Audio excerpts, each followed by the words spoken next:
Because nobody in Congress is doing their freaking job of representing the American people.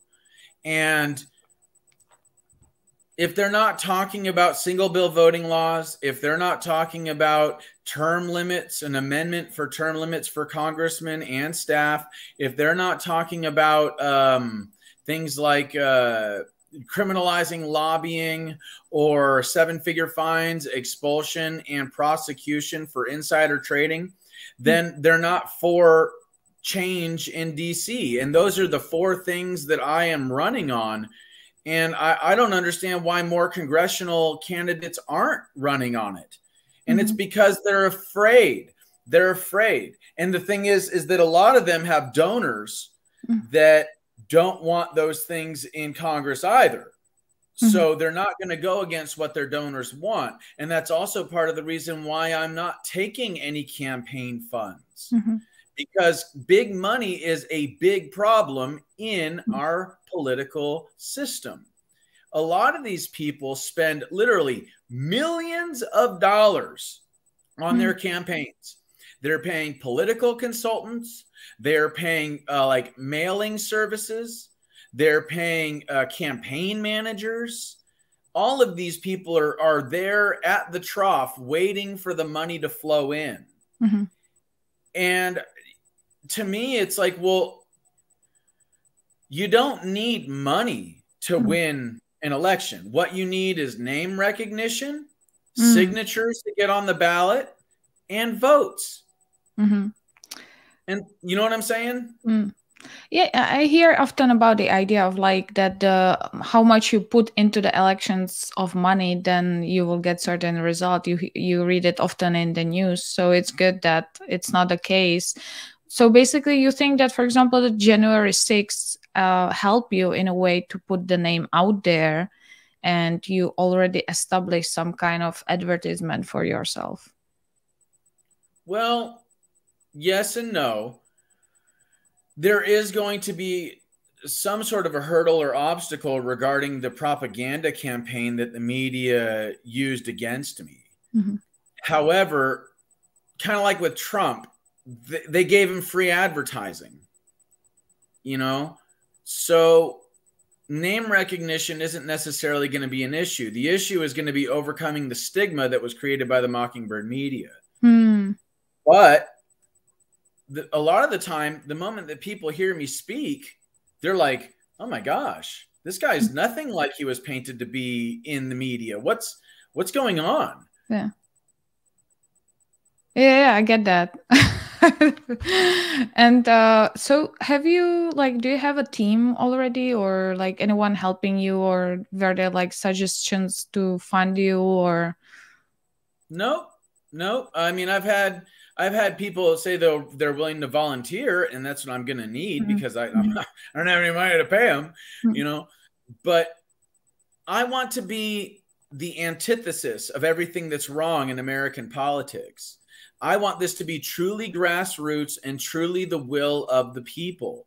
And I want to prove to the American people that it can be done in a way that is antithetical to the establishment and the established way of doing things, and that it is possible. I also want it to be clear that what you need is support from your community, especially if you're doing something like running in a congressional race where you're representing a district. Okay, interesting. And do you have some kind of like steps what you want to achieve in the upcoming days, for example, you know, to meet the goals and to become elected? Well, yeah, I mean, I'm working on getting my website up for the, you know, the candidacy. I'm also, you know, I've had people reach out talking if, you know, they want to, if I want their help knocking doors. I have to collect signatures so that I can get on the ballot. And so that is really where my focus is at right now. Doing interviews is helpful. Getting the word out is helpful. And on a global scale, that's cool. But what really needs to happen is the people in District 8 need to know that I'm there to represent them, and that I will do so not just fairly, but in a way that they have wanted somebody to represent them for decades. Mm-hmm. That's cool. If I can just last question, out of curiosity, there is now a lot of hustle about sending money to Israel and sending money to Ukraine.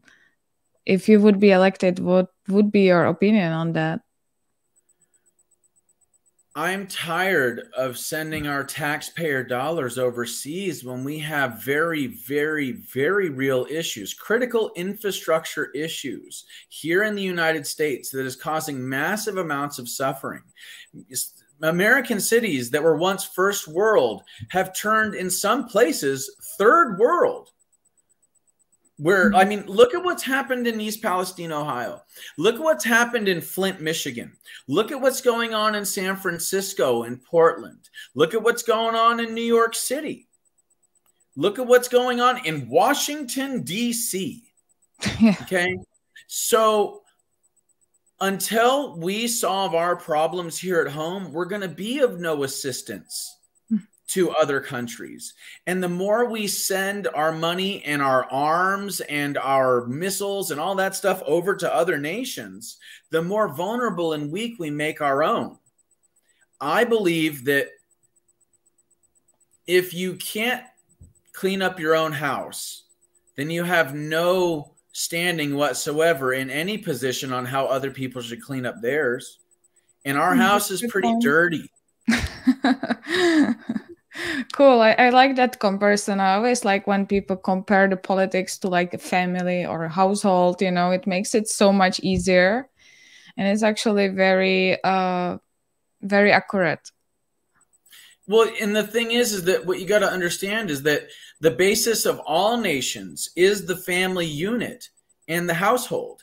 And if we have family units and households that are divided based on political identities, sexual identities, racial identities, family units and households that can't put food on the table, that are struggling, working 2 to 3 jobs, where the parents have to send their kids to a government school to be indoctrinated with woke nonsense just so they can barely put food on the table, barely keep the electricity on, then we have a problem. And it's no wonder our nation is weak and vulnerable. And the thing is actually, our nation isn't per se weak and vulnerable. Our leadership is weak and vulnerable. Our nation, our people are actually very, very strong because we're going through all this adversity and we're still somehow making it through and fighting for what's right. Yeah, part of the reason why the Japanese didn't invade the mainland in World War II was because behind every blade of grass, there was going to be a firearm. And I think that that is a statement of strength. And I also think that's part of why there is this push here in the United States to remove the guns from the hands of the citizenry. Okay, cool. Thank you. That's very interesting. Yeah, we basically wanted more on this candidature, and thank you for that. Anytime. Thank you. I mean, whatever you say, it's super interesting. So I could talk to you here for hours probably. Really, it's very enlightening. So I hope in the future, definitely. Well, you just reach out.